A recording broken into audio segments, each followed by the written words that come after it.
생태숲 조성이라는 게 이게 정말 단순히 나무를 심는 거랑은 좀 차원이 다른 접근이더라고요. 네, 맞습니다. 그 지점이 핵심이죠. 네, 여러 보고서나 지침에서 공통적으로 강조하는 게 특정 지역의 자연 생태계를 좀 건강하게 복원하고 또 유지하는 걸 목표로 삼는다, 이 점이었어요.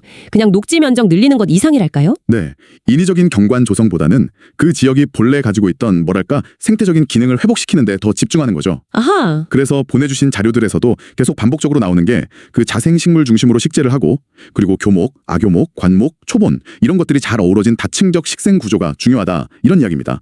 자연 상태의 숲과 가장 유사한 구조를 만드는 게 목표인 거죠. 그 다층 구조가 생물 다양성과 직결된다는 그 분석 자료가 참 인상 깊었습니다. 단순히 여러 종류의 식물을 심는 걸 넘어서 이 수직적인 공간 활용을 통해서 더 많은 생물에게 서식 환경을 제공한다, 이런 거군요. 네, 그렇죠. 그리고 자연의 천위 과정을 고려한다는 점, 이 부분은 좀 장기적인 관점에서 봤을 때 숲의 자생력을 키우는 핵심 전략으로 보였어요. 정확한 지적이세요. 시간이 지나면서 숲이 스스로 변화하고 발전하는 그런 자연스러운 과정을 존중하고 때로는 유도하기도 하고요. 궁극적으로는 다양한 야생동식물이 안정적으로 살아갈 수 있는 서식 공간, 즉 비오톱을 만드는 데 목적이 있습니다. 자료들에서 언급된 성공 사례들을 보면 이런 비오톱이 잘 형성된 곳이 생태적으로 훨씬 안정적이더라고요. 그렇군요. 그렇다면 이 생태숲 조성이 왜 이렇게 중요하게 다뤄지는 걸까요? 일반적인 공원 녹지 조성과 비교했을 때 자료들에서 특히 강조하는 생태숲만의 가치, 그건 뭘까요? 몇 가지 중요한 가치가 부각되는데요. 첫 번째는 역시 생물 다양성 증진입니다. 네. 보내주신 여러 환경보고서에서도 지적하듯이 도시화나 개발로 인해서 파편화되고 사라지는 서식지를 대체하고 또 연결하는 그런 중요한 역할을 하는 거죠.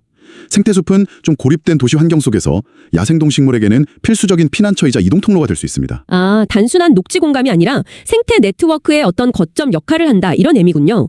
기후변화 대응 측면도 여러 자료에서 꽤 강조하고 있었고요. 네, 그 탄소 흡수원으로서의 기능은 잘 알려져 있지만 특히 도시 열섬 현상 완화 효과에 대한 구체적인 데이터들이 좀 눈에 띄었습니다. 아, 네네. 잘 조성된 생태숲은 주변 지역의 온도를 실질적으로 낮춰서 에너지 절약에도 기여할 수 있다, 이런 분석이 있었죠. 생태계 서비스라는 관점에서 보면 매우 중요한 기능입니다. 교육적인 가치도 빼놓을 수 없겠죠. 자료 중에 그 산림청 지침에서 산림 생태계 구조의 직접 체험, 이걸 강조한 부분이 기억에 남네요. 맞습니다. 책이나 영상으로는 사실 전달하기 어려운 복잡한 생태계의 상호작용을 직접 보고 느낄 수 있는 살아있는 학습 공간이 되는 거죠.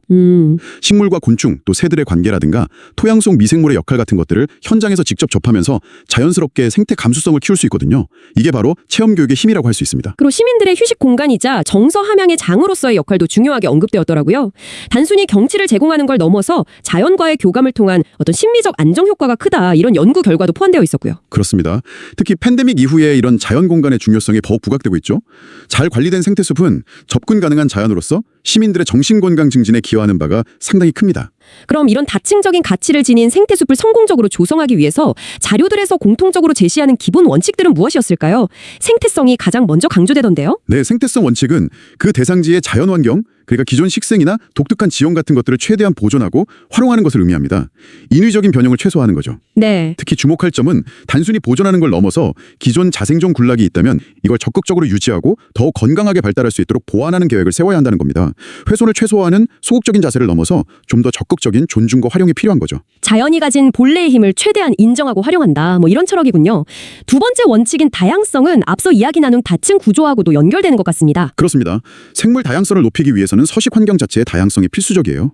식생의 다양성뿐만 아니라 자료들에서 예시로 든 것처럼 마운딩, 그러니까 작은 언덕이나 계류, 작은 시냇물을 조성해서 미세 지형에 변화를 주고 또 생태 연못이나 습지 같은 수생태계를 도입하는 등 물리적인 환경의 다양성을 확보하는 것이 중요합니다. 아, 그렇군요. 환경이 다채로울수록 더 다양한 생물이 정착할 기회가 늘어나니까요. 이런 의문도 좀 들 수 있을 것 같은데요. 좋은 질문입니다. 지속 가능성이라는 건 인위적인 관리, 예를 들어서 비료를 준다거나 과도하게 가지치기를 한다거나 이런 걸 최소화하고 숲이 스스로 천위 과정을 거치면서 안정화되고 또 발전해 나갈 수 있는 그런 구조를 만드는 것을 목표로 합니다. 네. 물론 초기 몇 년간은 식물들이 잘 자리 잡도록 집중적인 관리가 필요하고요. 또 생태계 교란종 제거와 같은 최소한의 개입은 지속되어야 하죠. 그런데 자료들에서 제시된 장기 모니터링 결과들을 보면 초기 설계 단계에서부터 이 원칙을 잘 적용한 숲은 시간이 지날수록 관리 요구도가 현저히 낮아지는 경향을 보였습니다. 정말요? 네. 결국은 자연의 회복력을 믿고 기다리는 지혜가 필요한 거죠. 네 번째 원칙, 참여성. 이 부분은 약간 기술적인 측면과는 조금 다른 사회적인 측면의 중요성을 강조하는 것 같아요. 계획부터 관리까지 지역 주민, 전문가, 시민단체의 참여를 강조하는 이유는 뭘까요? 생태숲이라는 게 한 번 만들면 끝나는 프로젝트가 아니거든요. 오랜 시간 동안 지역사회와 함께 호흡하면서 가꾸어 나가야 하는 공간입니다. 그렇죠. 따라서 계획 단계부터 지역 주민들의 의견을 수렴하고 조성 및 관리 과정에 시민들이 직접 참여할 기회를 제공하는 것이 중요합니다. 보내주신 사례 중 하나는 시민 참여 프로그램에 활발했던 생태숲이 그렇지 않은 곳에 비해서 예산 삭감 압력에도 불구하고 더 잘 유지되었다는 분석을 보여주기도 했어요. 흥미롭네요. 네, 이건 숲에 대한 어떤 주인의식과 애착이 형성되었기 때문이라고 볼 수 있죠. 함께 만들고 가꾸는 숲이라는 인식이 지속 가능성의 또 다른 축이 되는 겁니다. 생태성, 다양성, 지속 가능성, 참여성 이 네 가지 핵심 가치를 바탕으로 실제 생태숲이 어떻게 조성되는지 이제 구체적인 단계별 방안을 좀 더 깊이 들여다보겠습니다. 첫 단계는 역시 계획 및 설계 단계인데요. 대상지 선정 기준부터가 상당히 구체적이더라고요. 네, 맞아요. 그 산림청 지침에 따르면 원칙적으로 30만 제곱미터 이상의 산림을 대상으로 합니다. 이게 대략 한 9만 평 정도 되는 면적인데요. 생태적과 안정적인 규모를 확보하기 위한 거죠. 꽤 넓네요. 네. 다만 예외적으로 주변의 자연휴양림이나 기존 도시숲과 연계해서 생태적 네트워크 효과나 교육, 탐방 기능을 강화할 수 있다. 이렇게 기대될 경우에는 20만 제곱미터 이상도 가능하다고 명시되어 있습니다. 단순히 면적만 보는 게 아니라 주변 환경과의 연결성을 중요하게 고려하는 거죠. 입지 조건 분석도 중요해 보입니다. 다른 녹지와의 연결성이라든지 토양의 질과 깊이, 또 수자원 확보 가능성, 그리고 시민들의 접근 편의성까지 여러 요소를 종합적으로 평가해야 하는군요. 그리고 현황 조사의 중요성은 아무리 강조해도 지나치지 않을 것 같습니다. 그렇습니다. 특히 자연환경조사는 정말 세밀하게 이루어져야 합니다. 기존 식생 분포와 생육 상태, 또 출현하는 야생동물의 종류와 흔적, 토양 유형과 오염 여부, 지형의 특징, 물의 흐름, 즉 수문, 이런 것들을 정밀하게 파악하는 것이 모든 계획의 기초가 되거든요. 네. 이것과 더불어서 토지 이용 현황이라든가 관련 법규, 그리고 지역 주민들의 요구사항 같은 인문사회 환경 분석도 필수적입니다. 이런 철저한 분석 결과를 바탕으로 비로소 생태숲의 구체적인 비전과 목표를 설정하게 되는 거군요. 자료에서 도심 속 철새 쉼터 조성이라든지 반딧불이 서식처 복원 같은 예시를 보니까 어떤 그림을 그리는지가 명확해야 계획의 방향성이 잡힐 것 같아요. 네, 맞아요. 명확한 비전은 이후 공간 구상, 즉 공간 조닝의 기준이 됩니다. 자료들에서 공통적으로 제시하는 구역 구분은 핵심 보전구역, 완충구역, 이용구역 이렇게 세 가지입니다. 네. 핵심 보전구역은 생태적으로 가장 민감하고 중요한 지역으로 인간의 간섭을 최소화해서 생물 서식처 기능을 극대화하는 곳이고요. 그럼 그 핵심 보전구역을 보호하는 역할을 하는 것이 완충구역이겠네요. 제한적인 생태 탐방로나 관찰시설 정도만 허용되는? 맞습니다. 그리고 이용구역은 방문객 센터나 자연학습장, 휴게시설 같이 편의 및 교육시설이 집중되는 공간이죠. 중요한 것은 이 구역 설정이 단순히 선을 긋는 것이 아니라 각 구역의 목표와 기능에 맞는 관리 전략과 연결되어야 한다는 점입니다. 또 하나, 목표 군락별로 목표 달성 시기를 설정하는 그런 장기적인 계획 수립이 인상적이었습니다. 교목림은 20년, 숲 가장자리인 임영군락은 10년, 관목림은 5년, 이런 식으로 구체적인 시간 계획을 세우는 것은 이 사업이 단기적인 성과에 치중하지 않는다는 것을 보여주는 거죠. 이런 기본 구상이 완료되면 이제 실제 공사를 위한 실시 설계에 들어가는데 식지 설계 부분이 매우 흥미로웠습니다. 단순히 나무를 심는 게 아니라 역할별로 목표 수종, 속성 수종, 보호 수종, 시비 수종, 경계부 수종 이렇게 구분해서 계획하더라고요. 네, 맞아요. 각 수종의 역할이 다릅니다. 목표 수종은 해당 지역의 기후와 토양에 가장 적합하고 장기적으로 숲의 골격을 이룰 그런 자생종 중심의 나무들이고요. 네. 속성 수종은 초기 녹피율 확보나 다른 나무의 생장을 돕기 위해서 단기적으로 활용되는 좀 빨리 자라는 나무입니다. 그리고 보호 수종은 대상지 내에 이미 존재해서 보전 가치가 있는 나무를 의미하고요. 12수종이라는 용어는 조금 생소했는데 이게 질소 고정 능력이 있는 콩과 식물처럼 토양을 좀 비옥하게 만드는 데 도움을 주는 종들을 의미하는 거군요. 네, 그렇습니다. 그리고 경계부 수종은 숲의 가장자리에 심어서 외부 환경의 영향을 완화하고 좀 안정적인 내부 환경을 만드는 역할을 하고요. 와, 정말 전략적인 접근인데요. 그렇습니다. 또한 식재시에는 단순히 종을 나열하는 것이 아니라 교목, 아교목, 관목, 초본으로 이어지는 다층 구조를 염두에 두고 설계를 해야 합니다. 네. 그리고 꿀벌이나 나비를 위한 밀원식물, 또 새나 작은 동물의 먹이가 되는 식이식물, 이런 것들을 포함해서 생태계의 다양한 연결고리를 만드는 것이 중요합니다. 더불어 잠재자연 식생이라고 하죠. 그 지역 환경에서 자연적으로 도달할 수 있는 최종적인 식생 군락을 고려한 수중 선택과 배치가 장기적인 안정성에 핵심적이라는 점이 여러 연구에서 강조되고 있었어요. 아, 잠재자연 식생? 네, 이걸 무시하고 그냥 보기 좋은 외래종 위주로 심으면 결국 지속적인 관리 부담만 늘어나게 되는 거죠. 마지막으로 복원지 가장자리에 충분한 폭의 완충 지역을 확보해서 외부 교란 요인을 차단하는 것도 설계 시 반드시 고려해야 합니다. 식재 외에 시설물 설계도 생태숲의 기능과 활용도를 높이는 데 중요하겠네요. 네, 시설물은 최소화하는 것이 원칙이지만 필요한 시설은 생태적 기능을 보조하고 교육 효과를 높이는 방향으로 설치되어야 합니다. 예를 들어서 작은 웅덩이인 둔벙이나 생태 연못, 습지 같은 것은 양서류나 수소곤충에게 중요한 서식처가 되거든요. 네. 또 자료에서 흥미로운 예시로 숲과 토양생물 관찰 시설이라는 게 있었는데 이용객들이 평소 보기 힘든 땅속 생태계를 관찰할 수 있도록 고안된 시설입니다. 동물 횟대나 조류 관찰대, 그리고 자연 훼손을 최소화하는 목재 데크 탐방로 같은 것도 필요에 따라 설치될 수 있고요. 안내체계 역시 중요할 것 같습니다. 단순히 정보를 나열하는 것보다는 이용객의 호기심을 자극하고 스스로 탐구하도록 유도하는 방식이 더 효과적일 텐데요. 그래서 문답식 해설판이라던가 특정 동식물의 생활사를 시각적으로 보여주는 안내판 같은 것들이 좋은 예시로 제시되었습니다. 전체적인 공간 구조와 동선을 안내하는 종합 안내도 역시 필요하고요. 중요한 것은 안내판 자체가 또 다른 시각 공해가 되지 않도록 디자인과 재질 선택에 신중해야 한다는 점입니다. 자, 이토록 세심한 계획과 설계를 마치고 나면 드디어 2단계 조성공사에 돌입합니다. 가장 먼저 기반 조성 작업, 특히 토양 개량의 중요성이 강조되네요. 네, 맞아요. 건강한 토양은 성공적인 생태숲 조성의 가장 기본적인 전제 조건입니다.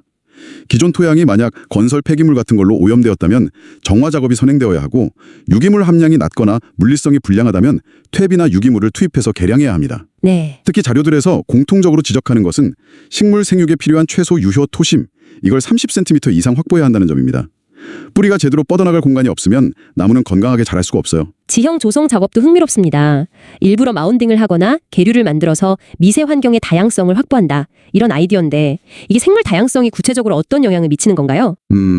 미세한 높낮이 차이라든가 물의 흐름 변화 같은 것들이 서로 다른 온도, 습도, 햇빛 조건을 만들어냅니다.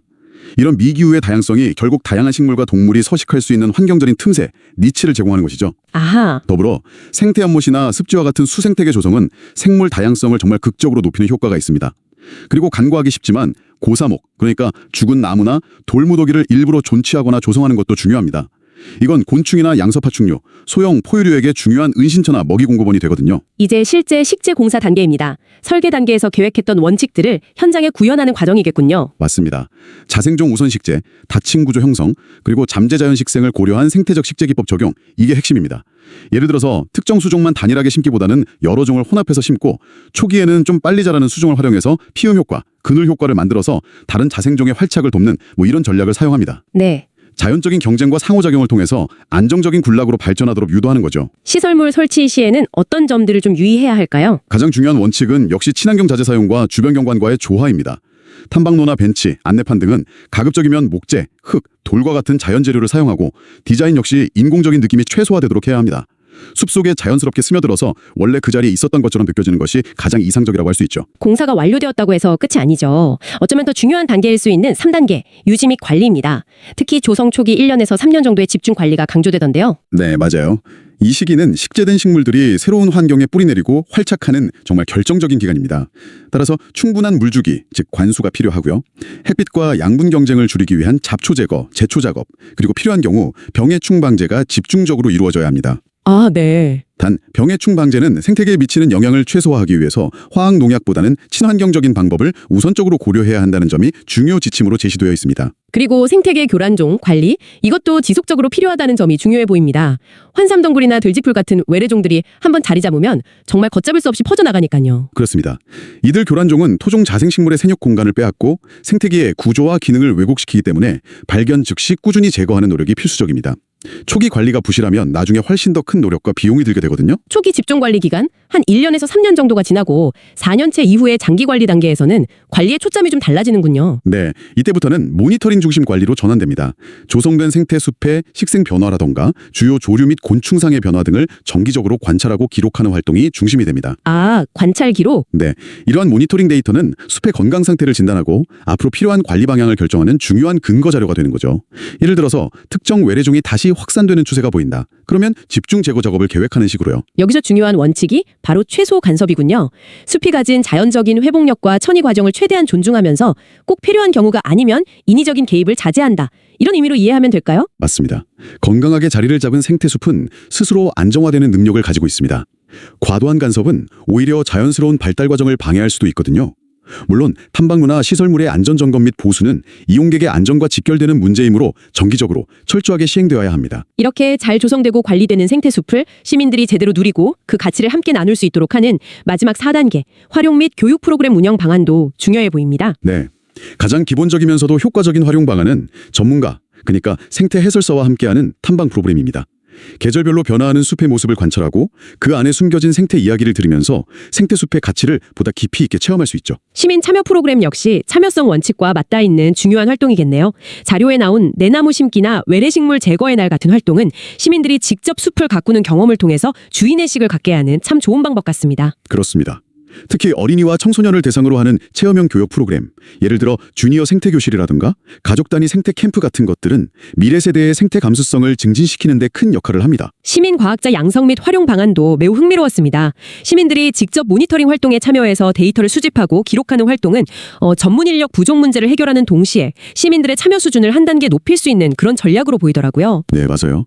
시민들이 직접 관찰하고 기록한 데이터는 장기적인 생태 변화를 추적하는데 정말 귀중한 자료가 될 수 있습니다. 이러한 참여 활동은 생태숲을 단순히 이용하는 공간이 아니라 함께 배우고 지키며 가꾸어 나가는 어떤 공동체 자산으로 만드는 과정, 그 자체에 의미가 있다고 생각합니다. 네, 오늘 보내주신 자료들을 통해서 생태숲 조성의 전 과정을 쭉 살펴보니까요. 기술적인 전문성 못지않게 정말 장기적인 안목과 철학, 그리고 공동체의 참여가 중요하다는 점을 다시 한번 확인하게 됩니다. 그런데 이 모든 과정이 성공적으로 이루어진다 해도 도시 환경이라는 변수 속에서 과연 우리가 목표했던 스스로 유지되는 안정적인 생태계가 얼마나 현실적으로 구현될 수 있을지 이런 질문은 좀 남는 것 같습니다. 네, 그렇죠. 특히 기후변화가 가속화된다거나 새로운 외래종이 유입된다거나 하는 예측 불가능한 외부 요인에 이 생태숲들이 과연 얼마나 잘 적응하고 버텨낼 수 있을까요? 어쩌면 생태숲 조성이라는 것은 끝이 있는 완성이 아니라 변화하는 환경에 끊임없이 적응하면서 함께 가꾸어 나가야 하는 그런 지속적인 과정 그 자체일지도 모르겠다는 생각이 드네요.